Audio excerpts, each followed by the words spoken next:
देश के प्रधानमंत्री हैं और देश के प्रधानमंत्री बन के रहिए और देश की इज्जत जहां गिर रही उसको रोकने का काम कीजिए। लोग आज रोटी रोटी के लिए मोहताज हैं, उनको नौकरी नहीं मिल रही है।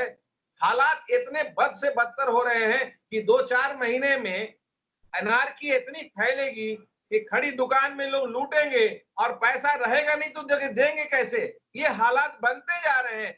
इस हालात को रोकने के लिए सरकार को सबके साथ एक सामान्य विचार रखना चाहिए और कानून ऐसा बनना चाहिए कि ऐसी हरकत ना करे लोग।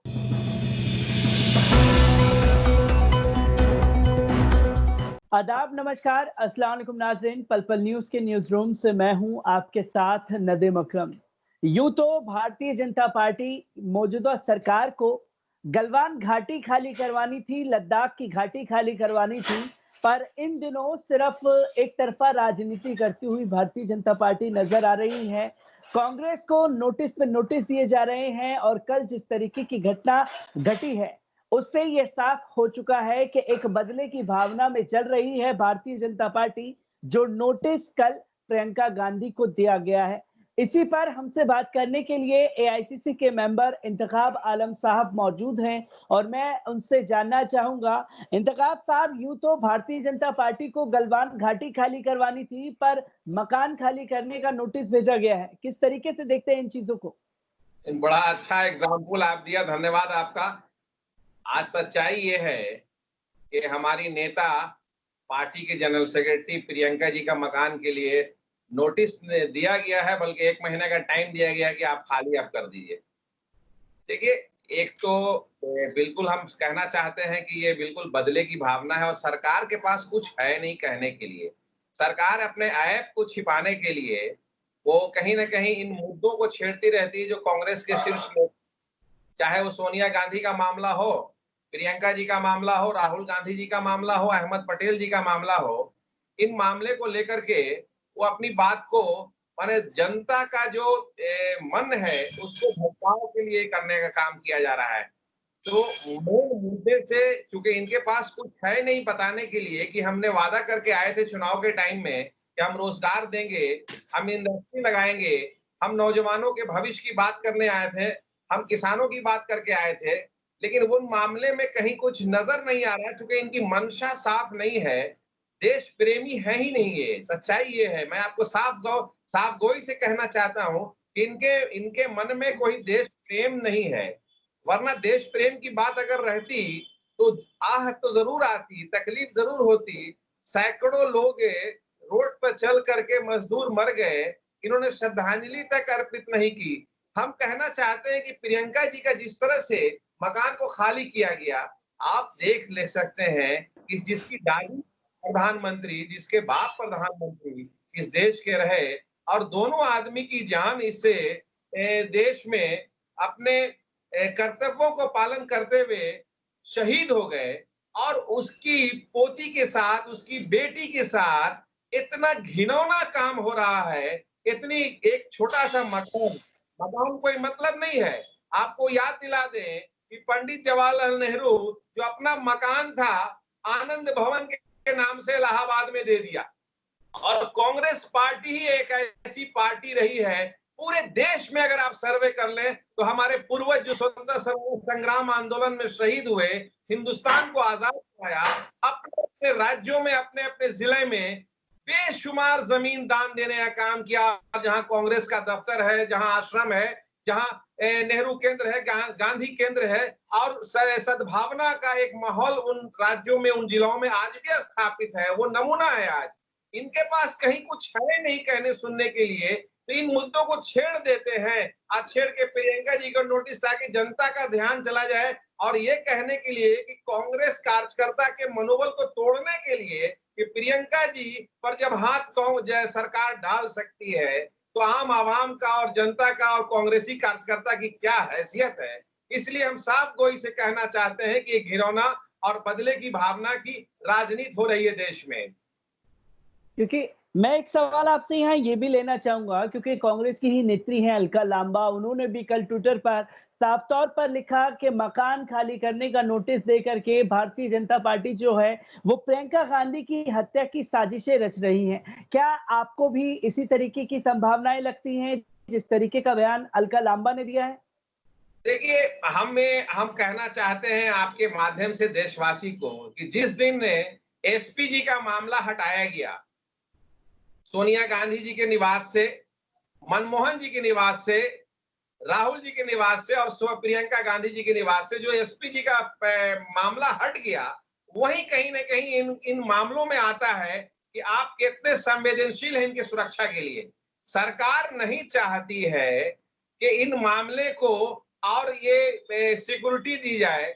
आज उनके दल में जो नेता हैं, जो कभी तड़ीपार रहे, आज गृह मंत्री के हैसियत से विराजमान है, उनकी सिक्योरिटी में पूरे देश की सिक्योरिटी लगी हुई है। आप सोचना होगा कि किनकी सिक्योरिटी पर कितना ध्यान देना चाहिए। ये सरकार जब आ जाती है, मैंने पहले भी कहा था कि सरकार किसी पार्टी की नहीं होती, सरकार सरकार होती है और सरकार भारत की होती है, पूरे देश की होती है। वही तमाम लोगों की सुरक्षा की इंतजाम और तमाम लोगों की भावना का ख्याल रखना चाहिए। इसलिए प्रियंका जी को आज जिस तरह से प्रियंका जी उत्तर प्रदेश में अपने आप को स्थापित कर रही है, हालांकि जनता और कांग्रेस के लोग तमाम देश में लाना चाहते हैं, लेकिन चूंकि उत्तर प्रदेश में वो जिस तरह से योगी आदित्यनाथ जी के सरकार को बेनकाब कर रही है और सरकारी, चाहे वो टीचर का मामला हो, चाहे सुरक्षा का मामला हो, चाहे रेप का मामला हो, चाहे असंवेदनशीलता का मामला हो, उन मामले को लेकर प्रियंका जी ने जो जंग छेड़ी है और प्रदेश के नेतृत्व में वहां पर लड़ाई हो रही है, उसको देखते हुए ये सब हथकंडा इस्तेमाल भारत सरकार कर रही है। क्योंकि ये भी इससे पहले देखा गया था, प्रियंका गांधी से पहले ईडी की जो छापेमारी थी वो अहमद पटेल जी के दफ्तर, घरों पर होती है। तो ये किस तरीके की भावना चल रही है? अहमद पटेल एक कद्दावर नेता है कांग्रेस के, उनके ऊपर एक्शन, फिर प्रियंका गांधी के ऊपर एक्शन, तो किस तरीके से देख रहे हैं आप इन चीजों को? नहीं, मैंने पहले कहा कि कांग्रेस मुक्त भारत की जो कल्पना है, जो उनकी मंशा है, वो बार बार कहे कि कांग्रेस मुक्त भारत बनाएंगे, इसलिए कांग्रेस के शीर्ष नेता पर ही हमला किया जाए ताकि कांग्रेसी थम जाए। और सच्चाई है, ये भारत में जो कांग्रेस के पूर्वज द्वारा देश को आजाद कराया, आज वही खून इस शरीर में दौड़ रहा है। हम भी उस आजादी का पार्ट हैं, क्योंकि हमारे दादा परदादा जब थे हिंदुस्तान को आजाद कराने में, तो आज कहीं ना कहीं वो खून हमारे रगों में है, वो भूले नहीं। क्योंकि उनको तो कोई भारत से मतलब नहीं था, वो तो विदेश के मामले को देखते थे और उनके यहाँ कनफुसकी करते थे। वैसे आधार पर उनको भारत से कहां से हमदर्दी हो जाएगी जो आज हमदर्दी होगी? आप देखा नहीं कि जिस तरह से लोगों के प्रति हमदर्दी होनी चाहिए, एक गार्जियन का, एक अभिभावक का, वो कहीं कोई हमदर्दी आज भी नहीं है और दिखती भी नहीं है और आगे भी नहीं दिखेगी, क्योंकि लोगों को गुमराह किया जा रहा है और गुमराही की तरफ भारत जो है बढ़ चुका है। इसलिए आज नौजवानों की जरूरत है, आज छात्रों की जरूरत है, किसानों और मजदूरों की जरूरत है कि भारत को आज बचाने के लिए, आज दूसरी आजादी की लड़ाई लड़ने के वक्त आ गया है इस देश को बचाने के लिए। इसलिए दूसरी आजादी के लिए हम कांग्रेस के अध्यक्ष आदरणीय सोनिया गांधी जी से अनुरोध करना चाहते हैं आपके माध्यम से कि वो कहीं ना कहीं जेल भरो अभियान का शुरुआत करें, क्योंकि वो अगर एक दो आदमी को गिरफ्तार करते हैं, नहीं, सैकड़ों हजारों लोगों को गिरफ्तार करें। हम तैयार हैं चलने के लिए और अपने आप को इसको सिद्ध करने के लिए कि नहीं, कांग्रेस पार्टी इस देश के इस्मत को, इज्जत को, उनके वकार को बचाने के लिए अपनी जान की आहुति देने को आज भी तैयार है। क्योंकि वही पूर्वज स्वतंत्रता संग्राम आंदोलन के जो सिपाही रहे हैं, जो स्वतंत्रता सेनानी रहे हैं, उन्हीं के वंशज है हम तमाम कांग्रेस के लोग। आज हम भारत को बचाने के लिए अपनी जान भी आहुति देनी पड़ी तो उससे पीछे नहीं हटेंगे। मैं एक आखिरी सवाल आपसे लेना चाहूंगा, क्योंकि जैसे कि आपने कहा कि जेल भरो आंदोलन शुरू करेंगे और छात्रों को सड़कों पर आना पड़ेगा, किसानों को सड़कों पर आना पड़ेगा, पर ये सरकार जो है ना तो छात्रों की सुन रही है, ना किसानों की सुन रही है, ना बेरोजगारों की सुन रही है। क्योंकि छात्र अगर सड़क पर आते हैं तो जेल की सलाखों के पीछे, किसान सड़क पर निकल रहे हैं तो लाठियां भाजी जा रही हैं। यही विपक्ष अगर सड़कों पर उतर करके एहतजाज दर्ज करा रहा है, तो जेलों के पीछे और लाठियां मारी जा रही है। तो ऐसे में कैसे इस सरकार से डील किया जाएगा और आगे की रणनीति कैसी रहेगी आप लोगों की?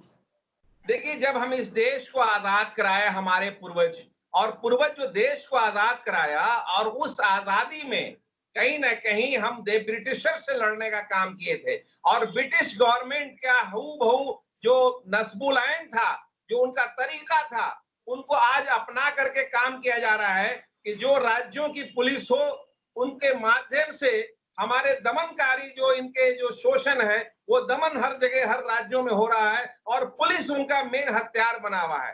जब हम ब्रिटिश गवर्नमेंट को भारतवासी हटा दिए और भगा दिए, और क्विट इंडिया के मामले में महात्मा गांधी जी ने एक आह्वान किया था 1940 में, और वैसे आधार पे जिस तरह से जब ब्रिटिशर्स को हम रगेद दिए, तो ये क्या है, अगर ये जनता सबसे सर्वोपरि है। और आपको हम बताना चाहते हैं आपके माध्यम से कि जिस तरह से भी जो माहौल इस देश में बन रहा है, वो इस देश के स्वास्थ्य के लिए ठीक नहीं है। ये स्वास्थ्य खराब हो रहा है। लोग आज रोटी रोटी के लिए मोहताज हैं, उनको नौकरी नहीं मिल रही है। हालात इतने बद से बदतर हो रहे हैं कि 2-4 महीने में अनारकी इतनी फैलेगी कि खड़ी दुकान में लोग लूटेंगे, और पैसा रहेगा नहीं तो जगह देंगे कैसे। ये हालात बनते जा रहे हैं। इस हालात को रोकने के लिए सरकार को सबके साथ एक सामान्य विचार रखना चाहिए, और कानून ऐसा बनना चाहिए कि ऐसी हरकत ना करे लोग। वैसे हालात में हम चाहते हैं सरकार से, आदरणीय इस देश के प्रधानमंत्री जी से, कि आप देश के प्रधानमंत्री हैं और देश के प्रधानमंत्री बन के रहिए, और देश की इज्जत जहां गिर रही है उसको रोकने का काम कीजिए।